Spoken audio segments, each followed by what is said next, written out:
Good evening students, मैं आनंद त्रिपाठी आप सभी का स्वागत करता हूं आपके अपने YouTube channel Asthana in house Gurukul पर। आइए जल्दी से जुड़ जाते हैं और अपने जीएस के प्रश्नों की विस्तृत एवं व्याख्यात्मक श्रृंखला को धीरे धीरे आगे बढ़ाते हैं। ठीक है, आ जाइए जल्दी से सभी लोग।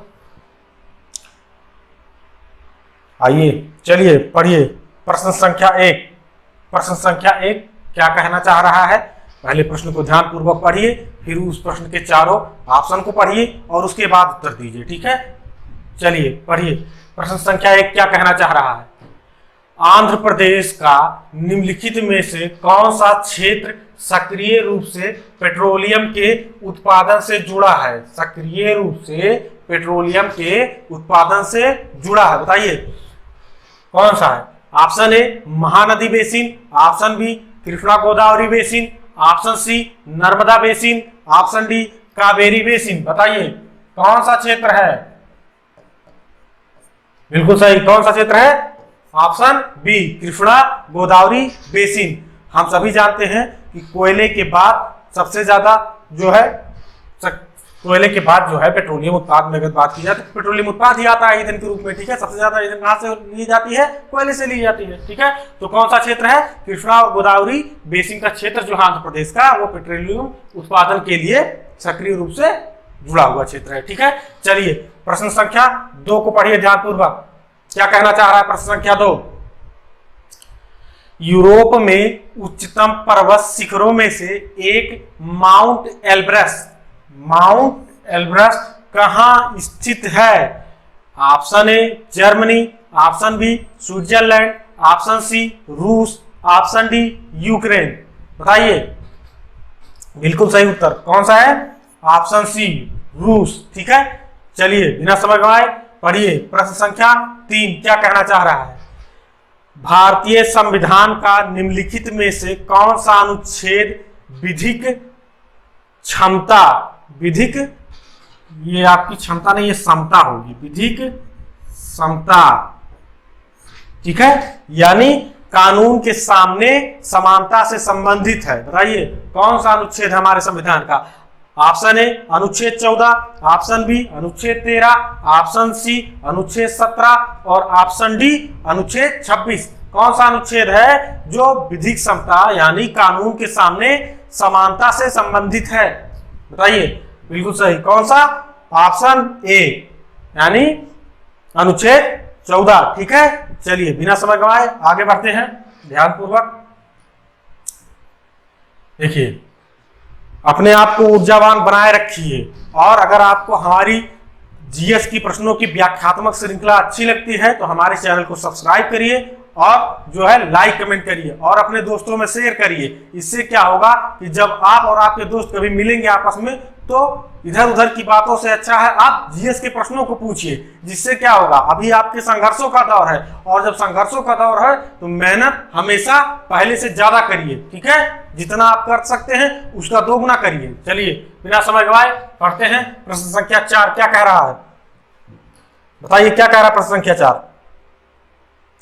अंतरराष्ट्रीय शांति और सुरक्षा को बढ़ावा देने से संबंधित प्रावधान भारतीय संविधान के निम्नलिखित में से किसके एक भाग के रूप में उल्लिखित हैं? ठीक है, बताइए। देखिए क्या अंतरराष्ट्रीय शांति और सुरक्षा को, ठीक है, बढ़ावा देने से संबंधित जो प्रावधान है वो भारतीय संविधान के किसके एक भाग के रूप में है? देखिए ऑप्शन ए मौलिक अधिकार, ऑप्शन बी राज्य के नीति निर्देशक सिद्धांत, ऑप्शन सी मौलिक कर्तव्य, ऑप्शन डी इनमें से कोई नहीं। ठीक है, चलिए बताइए कौन सा है? बिल्कुल सही, कौन सा है? ऑप्शन बी राज्य के नीति निर्देशक सिद्धांत। जब भी बात आएगी राज्य के नीति निर्देशक सिद्धांत की हम लोग तत्काल यहाँ पे कुछ चीजें क्लियर करेंगे। किस भाग में है राज्य के नीति निर्देशक सिद्धांत? किस भाग में दिया गया है? भाग 4। ठीक है, और मौलिक अधिकार किस भाग में दिया गया है? भाग 3 में। ठीक है, और मौलिक कर्तव्य कहां पे दिया गया है? मौलिक कर्तव्य कहां पे दिया गया है? भाग 4 का या 4A में। ठीक है, आप इसी के साथ साथ बताइए मौलिक अधिकार किस अनुच्छेद के अंतर्गत आते हैं? हमेशा जो भी चीजें आए आप बार बार चीजों को रिवीजन करिए। जितनी बार आप चीजों को रिवीजन करेंगे उतनी ज्यादा आपकी मजबूती बनती जाएगी जीएस में। जीएस आप नींद में भी आपको अगर कोई प्रश्न पूछता है तो आपके दिमाग में उस प्रश्न का उत्तर तत्काल आ जाना चाहिए। इतनी ज्यादा बार हर चीज को रिवाइज करना। ठीक है, चलिए क्या पूछा हूं, मौलिक अधिकार किस अनुच्छेद से लेकर किस अनुच्छेद तक हमारे संविधान में दिए गए हैं, बताइए। अनुच्छेद 12 से लेकर अनुच्छेद 35 तक। ठीक है, अब राज्य के नीति निर्देशक सिद्धांत किस अनुच्छेद से किस अनुच्छेद तक दिए गए हैं, अनुच्छेद 36 से लेकर अनुच्छेद 51 तक। और मौलिक कर्तव्य किस अनुच्छेद में दिए गए हैं, अनुच्छेद 51A।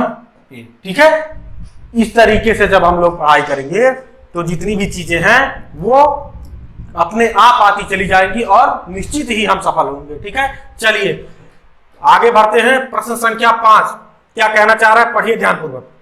भारत में किसी राज्य के राज्यपाल का नियुक्ति प्राधिकारी निम्नलिखित में से कौन होता है। ठीक है, क्या नियुक्ति प्राधिकारी किसके, राज्यपाल के कौन होते हैं। 4 ऑप्शन है आपके सामने।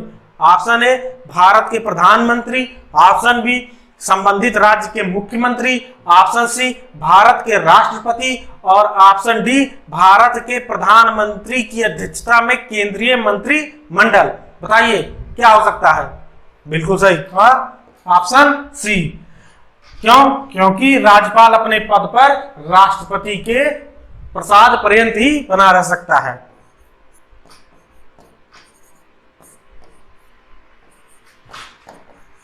ठीक है, चलिए आगे बढ़ते हैं। प्रश्न संख्या 6 पढ़िए क्या कहना चाह रहा है। निम्नलिखित में से कौन सा कथन गलत है, यानी कौन सा कथन असत्य है। ठीक है, बताइए। 4 कथन दिए हुए हैं।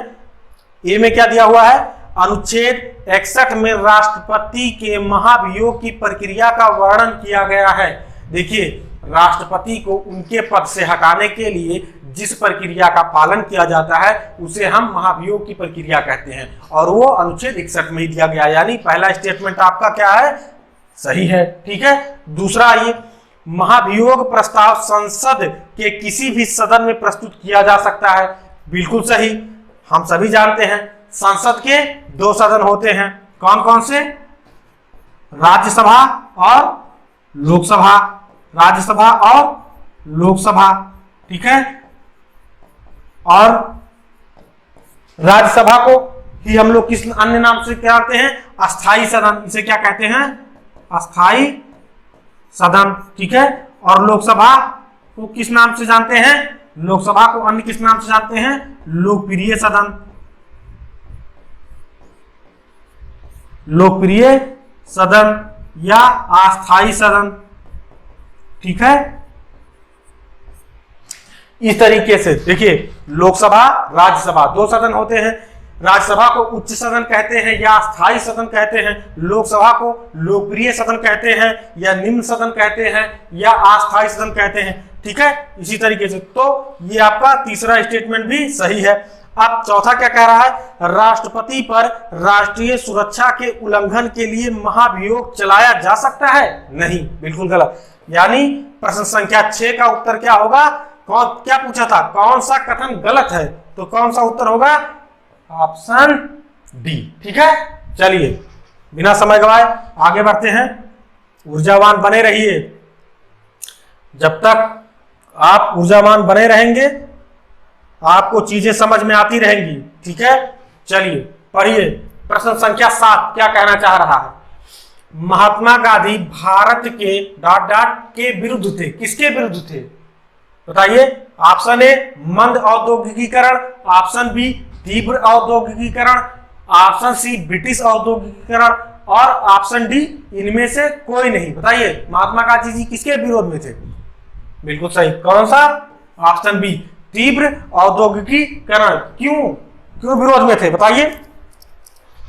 इससे क्या होगा, जो हमारे हस्तशिल्प या जो हमारे छोटे कारीगर हैं, हस्तशिल्प उद्योग से जुड़े हुए हैं, जो बुनाई उद्योग से जुड़े हैं, कढ़ाई उद्योग, जब तीव्र औद्योगिकीकरण होगी, बड़ी बड़ी मशीनें आ जाएंगी तो उन जो है उनके कारोबार पे असर पड़ेगा और उनकी जिंदगी कैसे चलेगी। इसलिए गांधी जी ने कहा अपनी पुस्तक हिंद स्वराज कौन सी? हिंद स्वराज। हिंद स्वराज में इसके बारे में लिखा हुआ है, ठीक है। यानी उन्होंने हिंद स्वराज पुस्तक में तीव्र औद्योगिकरण के बारे में लिखा हुआ है कि इसके क्या क्या दुष्परिणाम हो सकते हैं। चलिए बिना समय गवाए आगे बढ़ते हैं। प्रश्न संख्या 8, बताइए क्या आंसर होगा प्रश्न संख्या 8 का? बताइए। जनगणना रिपोर्ट 2011 के अनुसार, ठीक है, उत्तर प्रदेश में बाल लिंगानुपात क्या है? उत्तर प्रदेश में बाल लिंगानुपात क्या है? ठीक है, बताइए। देखिए, उत्तर प्रदेश स्पेशल की सीरीज कल ही से आप सभी को देखने को मिलेगी, या कल शाम से या कल सुबह से आपको जो भी चीजें हैं मिलेंगी। जनगणना जो यूपी के संदर्भ में है, पार्क जो यूपी के हैं, या यूपी के मेले, या यूपी के जिले, या यूपी के 1 डिस्ट्रिक्ट 1 प्रोडक्ट्स जो हैं, या किन किन जिलों के नाम चेंज किए गए हैं, ये सभी आपको क्लास में देखने को मिलेगी। और आप सभी इसको ध्यानपूर्वक पढ़ेंगे और समझते चलेंगे, ठीक है।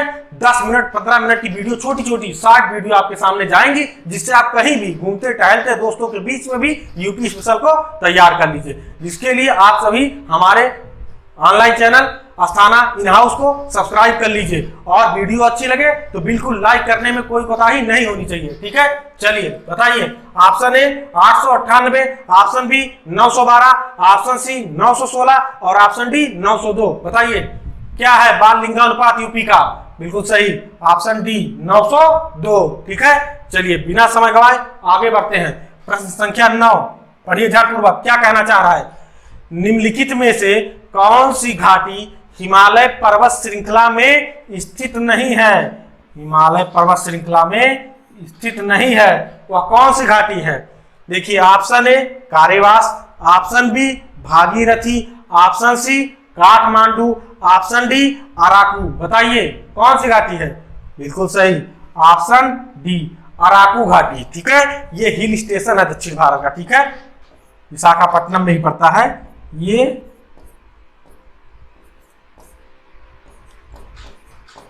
हिल स्टेशन है कहां का? दक्षिण भारत का, ठीक है। चलिए बिना समय गवाए आगे बढ़ते हैं। प्रश्न संख्या 10, पढ़िए ध्यानपूर्वक, क्या कहना चाह रहा है प्रश्न संख्या 10 आप सभी? भारत स्वतंत्र भारत में किसी राज्य की प्रथम महिला राज्यपाल, ठीक है, यानी स्वतंत्र भारत की किसी भी राज्य की प्रथम महिला राज्यपाल कौन थी? 4 ऑप्शन है आप सभी के सामने, पढ़िए। Option A Sharda Mukherjee, option B Vijay Lakshmi Pandit, option C Margaret Alva, option D Sarojini Naidu. बताइए कौन है? बिल्कुल सही, ऑप्शन डी सरोजिनी नायडू जी, ठीक है। कहां की? आपके अपने प्रदेश यूपी, ठीक है। और इनको अन्य किस नाम से जाना जाता है? इनको भारत कोकिला, ठीक है, इनको भारत कोकिला के नाम से भी जाना जाता है, ठीक है। और एक चीज यहां से और एक फैक्ट है, कांग्रेस की प्रथम महिला भारतीय अध्यक्ष हैं ये, फर्स्ट महिला अध्यक्ष भारतीय,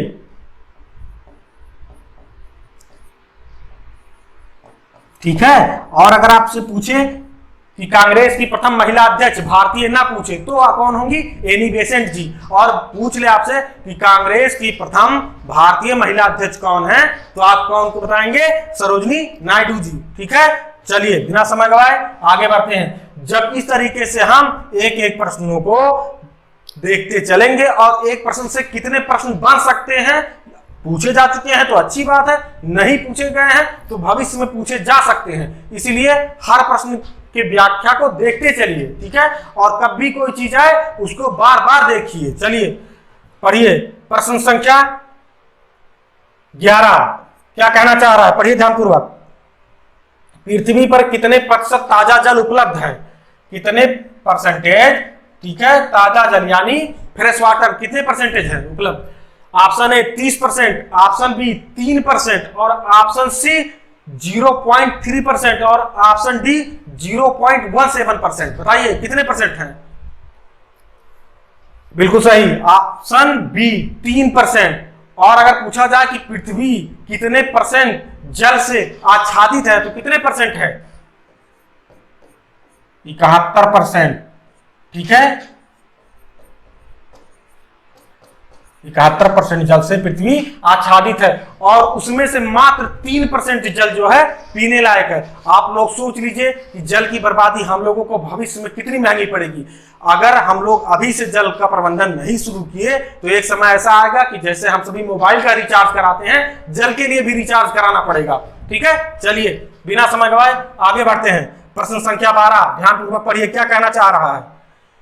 निम्नलिखित में से क्या जलीय निकाय में होने वाले प्रदूषण में योगदान प्रदान नहीं करता है? योगदान प्रदान नहीं करता है। ठीक है, मतलब 4 ऑप्शन आपके सामने दिए गए हैं। एक ऑप्शन ऐसा होगा जो जलीय निकाय में होने वाले प्रदूषण में सहयोग नहीं करता है और बाकी 3 करते होंगे। बताइए। ऑप्शन ए भारी धातु, option B ozone, option C microplastic, option D कीटनाशक। देखिए, भारी धातु यानी मेटल्स जो होते हैं, जहां जहां बड़ी बड़ी लोहे की फैक्ट्रियां होती है वहां से जो चीजें निकलती हैं, उनके जो डस्ट निकलते हैं, पार्टिकल्स निकलते हैं, वो जल को प्रभावित करेंगे, यानी ये प्रभावित करेंगे। माइक्रोप्लास्टिक ये भी प्रभावित करेंगे। और कीटनाशक सब्जियों में, फलों में जो भी कीटनाशक हम लोग छिड़काव करते हैं अपनी खेती वगैरह में, तो वो सब कहाँ जाते हैं? जमीन में जाते हैं और जल के माध्यम से वो जल को प्रदूषित करते हैं, जल में मिलकर। ठीक है, तो ये भी करते हैं। यानी इस प्रश्न का उत्तर कौन सा होगा कि जलीय निकाय में होने वाले प्रदूषण में कौन योगदान नहीं करता है? ऑप्शन बी, ओजोन नहीं करता है। ठीक है, अब बिना समय गवाए आगे बढ़ते हैं। प्रश्न संख्या 13, पढ़िए ध्यानपूर्वक, क्या कहना चाह रहा है प्रश्न संख्या 13। निम्नलिखित में से क्या एक ग्रीन हाउस गैस नहीं है? ग्रीन हाउस गैस नहीं है, बताइए। ऑप्शन ए जलवाष्प, option B nitrous oxide, option C ozone, option D carbon monoxide. बताइए कौन सा है? बिल्कुल सही, option D carbon monoxide greenhouse gas नहीं है। ठीक है, अब ग्रीन हाउस गैस है क्या चीज? देखिए, ग्लोबल वार्मिंग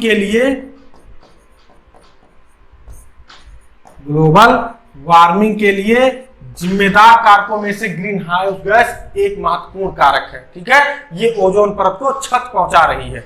चलिए बिना समय गवाए आगे बढ़ते हैं। प्रश्न संख्या 14 आप सभी के सामने पढ़िए ध्यानपूर्वक, क्या कहना चाह रहा है। चेचक या स्मॉल पॉक्स का रोग कारक जीव कौन सा है? ठीक है, चेचक या स्मॉल पॉक्स का रोग कारक जीव कौन सा है? बताइए। ऑप्शन ए रूबेला विषाणु, ऑप्शन बी वेरियोला विषाणु, ऑप्शन सी इबोला विषाणु या ऑप्शन डी इनमें से कोई नहीं। बताइए, चेचक या स्मॉल पॉक्स के लिए कौन सा रोग कारक जीव है? बिल्कुल सही, वेरियोला विषाणु। ठीक है, बिना समय गवाए आगे बढ़ते हैं। पढ़िए प्रश्न संख्या 15, क्या कहना चाह रहा है। कंप्यूटर के टूल्स जैसे कि वर्ड, एक्सेल, पावर पॉइंट निम्नलिखित में से किस कंपनी के प्रोडक्ट हैं? देखिए, कंप्यूटर के सॉफ्टवेयर कोई ना कोई कंपनी बनाती है, तो जो 3 सॉफ्टवेयर आपके सामने दिए गए हैं, वर्ड, एक्सेल, पावर पॉइंट, ये किस कंपनी के हैं? चलिए, option A Intel, option B Apple, option C Microsoft, option D Google. बताइए किसके हैं? बिल्कुल सही, माइक्रोसॉफ्ट के हैं। ठीक है, चलिए बिना समय गवाए प्रश्न संख्या 16 पढ़िए ध्यानपूर्वक। ऊर्जावान बने रहिए, ऊर्जावान बने रहेंगे तो चीजें समझ में आती रहेंगी। जब आप ऊर्जा को अपने नष्ट कर देंगे या आपका ध्यान भटकेगा तो चीजें कभी भी समझ में नहीं आएंगी। चलिए, और अगर आपको वीडियो अच्छी लग रही है तो लाइक जरूर करें और चैनल को सब्सक्राइब जरूर करें। चलिए, उत्तर प्रदेश राज्य का कौन सा जिला नेपाल के साथ अपनी सीमा साझा नहीं करता है? बताइए कौन सा जिला है जो नेपाल के साथ अपनी सीमा साझा नहीं करता है?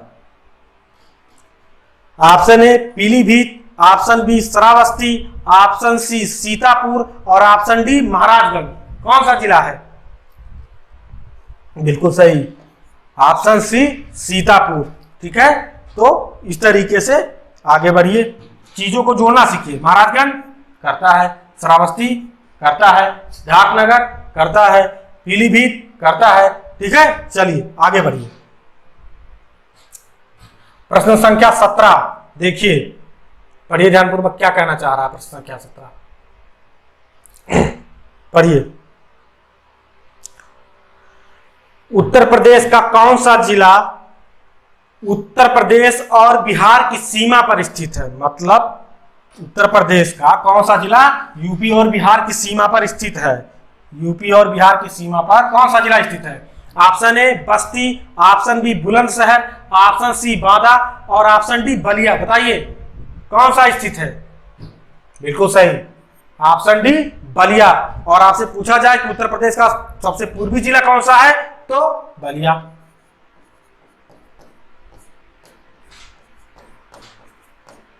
ठीक है, चलिए आगे बढ़ते हैं। प्रश्न संख्या 18 पढ़िए ध्यानपूर्वक क्या कहना चाह रहा है।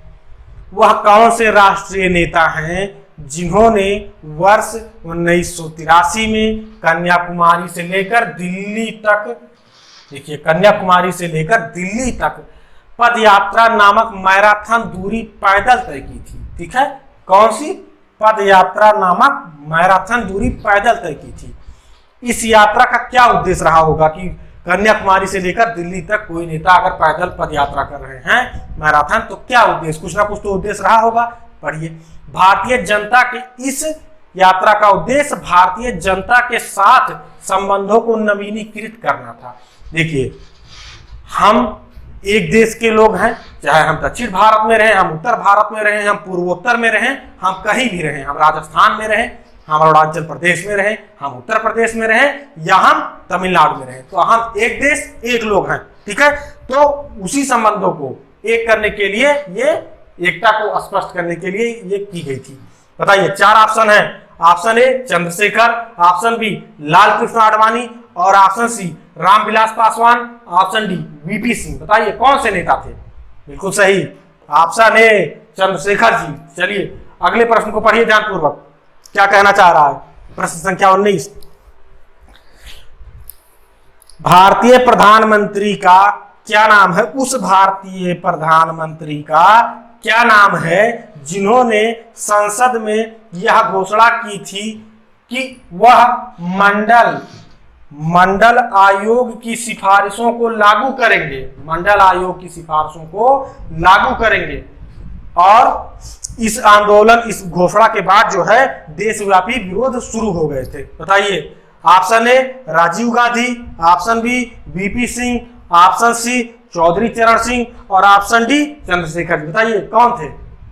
बिल्कुल सही, वीपी सिंह जी। अच्छा, मंडल आयोग पूछ लिया जाए तो ये किस लिए बना हुआ था? मंडल आयोग की बात जो हो रही थी, ये क्या था मंडल आयोग? ये पिछड़े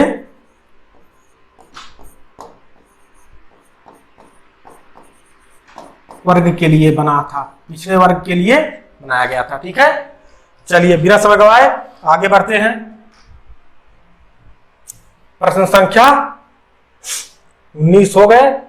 प्रश्न संख्या 20 बताइए, पढ़िए ध्यानपूर्वक और बताइए कि क्या हो सकता है इसका उत्तर। उत्तर प्रदेश राज्य के किस शहर को सुहाग नगरी कहा जाता है? किस शहर को सुहाग नगरी कहा जाता है? बताइए, option A Firozabad, option B Gorakhpur, option C Varanasi, option D Bareilly. बताइए, बिल्कुल सही, हम पहले ही क्लास में आपको बता चुके हैं कि फिरोजाबाद कांच के वस्तुओं के लिए प्रसिद्ध है, खासतौर से कांच की बनी चूड़ियां। और आप सभी जानते हैं हिंदू धर्म में चूड़ियां जो है सुहाग की निशानी होती हैं। चलिए आगे बढ़ते हैं। प्रश्न संख्या 21 पढ़िए ध्यानपूर्वक। निम्नलिखित नेताओं में से कौन से नेता गोरखनाथ मंदिर और मठ के मुख्य पुजारी भी हैं? यानी वो एक नेता भी हैं, एक पुजारी भी हैं और एक मठाधीश भी हैं। कौन से हैं? बताइए, 4 ऑप्शन है आपके सामने। Option A Uma Bharti, option B Yogi Adityanath, option C Shri Shri Ravishankar और ऑप्शन डी महंत परमहंस दास। इस प्रश्न को बताने की जरूरत किसी को नहीं होगी, ऑप्शन बी योगी आदित्यनाथ जी। ठीक है, अब बताइए ये गोरखनाथ मंदिर कहां पे स्थित है? गोरखनाथ मंदिर कहां पे स्थित है? गोरखपुर में। कहां पे है?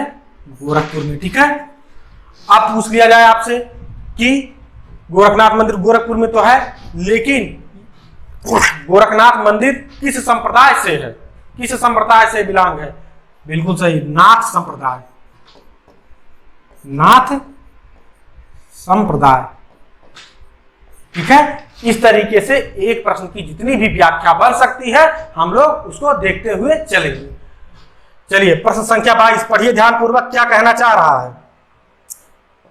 सारनाथ वह पवित्र स्थान है जहां भगवान बुद्ध ने अपना पहला उपदेश दिया था। कौन सा? फर्स्ट उपदेश। अब आपसे ये भी क्वेश्चन बन सकता है कि भगवान बुद्ध ने अपना पहला उपदेश कहां दिया था? तो सारनाथ। ठीक है, आगे पढ़िए। वह निम्नलिखित किस शहर के बहुत नजदीक है? यानी ये सारनाथ 4 शहरों में दिए गए हैं, चारों शहरों में से किस शहर के नजदीक है? Option A Mathura, option B Ayodhya, option C Jhansi, option D Varanasi. बताइए किस शहर के नजदीक है? बिल्कुल सही, ऑप्शन डी वाराणसी। बुद्ध धर्म और जैन धर्म दोनों ही आपके यूपी स्पेशल की सीरीज में कराए जाएंगे। क्यों? क्योंकि इनके कई स्थान हमारे उत्तर प्रदेश में स्थित हैं इन दोनों धर्मों से जुड़े हुए, जैसे कौशाम्बी, जैसे सारनाथ, सिद्धार्थनगर। इसलिए इन दोनों को यूपी स्पेशल में इन दोनों धर्मों के बारे में आपको डिटेल करा दिया जाएगा। और आप सभी इस चैनल को सब्सक्राइब कर लीजिए और लाइक करिए, जिससे कि आप सभी के पास यूपी स्पेशल की नोटिफिकेशन तत्काल पहुंच जाए। आगे बढ़िए बिना समय गवाए, पढ़िए प्रश्न संख्या 23 क्या कहना चाह रहा है। उत्तर प्रदेश का कौन सा शहर चिकनकारी साड़ियों के लिए, ठीक है, चिकनकारी साड़ियां नामक सुंदर कढ़ाई वाली साड़ियों के लिए प्रसिद्ध है? देखिए हमने आपको कल ही बता दिया था चिकनकारी के लिए कौन सा शहर प्रसिद्ध है। बिना सोचे समझे लखनऊ। देखिए चीजें जब आप बार बार किसी चीज को देखेंगे, बार बार किसी चीज को पढ़ेंगे, लिखेंगे, तो क्या होगा? आप जितनी बार किसी चीज की प्रैक्टिस करेंगे उतने ज्यादा आपकी एग्जाम में सफल होने की संभावना बनेगी। क्यों? क्योंकि जिस प्रश्न पे लोगों को 1 मिनट का समय लगेगा, आप 5 सेकंड से 7 सेकंड के अंदर उस प्रश्न को पढ़कर और सही उत्तर देते हुए आगे बढ़ जाएंगे, और जो समय शेष बचा वो किसी अन्य प्रश्न में खर्च करेंगे। चलिए बिना समय गवाए प्रश्न संख्या 24 बताइए। वह कौन से कवि और संत हैं जिन्होंने रामायण का एक दूसरा संस्करण रामचरितमानस, ठीक है, बताइए, लिखा था? कौन से हैं? Option A Ravidas, option B Surdas, option C Kalidas, option D Tulsidas. बताइए। बिल्कुल सही, ऑप्शन डी तुलसीदास। चलिए प्रश्न संख्या 25 ध्यानपूर्वक पढ़िए, क्या कहना चाह रहा प्रश्न संख्या 25। मुगल वंश के पहले सम्राट बाबर ने अपनी देश की भाषा चगताई तुर्कीक में अपनी आत्मकथा लिखी है। ठीक है, इस पुस्तक का नाम क्या है? ऑप्शन ए मुगल नामा, ऑप्शन बी बाबर नामा, ऑप्शन सी बाबर मुबारक, ऑप्शन डी इनमें से कोई नहीं। बताइए। बिल्कुल सही, ऑप्शन बी बाबर नामा। अब यहां से आप ये बताइए कि मुगल वंश के संस्थापक कौन थे? मुगल वंश के संस्थापक कौन थे? बाबर। मुगल वंश के संस्थापक कौन थे? बाबर। ठीक है, और किस लड़ाई के बाद भारत में मुगल सत्ता स्थापित हुई? तो पानीपत के प्रथम युद्ध के बाद। पानीपत के प्रथम युद्ध के बाद। ठीक है, किस सन में हुआ था पानीपत का प्रथम युद्ध? 1526। किस किस शासक के मध्य हुआ था? बाबर और इब्राहिम लोधी। इब्राहिम, ठीक है, इब्राहिम लोधी वंश के अंतिम शासक थे। बाबर मुगल वंश के संस्थापक के रूप में उभरे किस युद्ध को जीतने के बाद? पानीपत के प्रथम युद्ध, जो 1526 ईस्वी में हुआ था। और एक विशाल मुगल वंश कहां तक चला? 1857 तक। ठीक है, इस तरीके से जब चीजों को जोड़ते हुए हम आगे बढ़ेंगे तो निश्चित ही सफलता हमारे कदम चूमेगी। चलिए आज के सेशन में यहीं तक रखते हैं, और आप सभी को अगर वीडियो अच्छा लगा हो तो हमारे online channel Asthana in house Gurukul को सब्सक्राइब करिए और इस वीडियो को लाइक करिए, दोस्तों में शेयर करिए। क्यों? क्योंकि कल परसों से आपकी यूपी स्पेशल के क्लास लगने जा रही है। चलिए ऊर्जावान बने रहिए और इसी के साथ भारत माता की जय। धन्यवाद।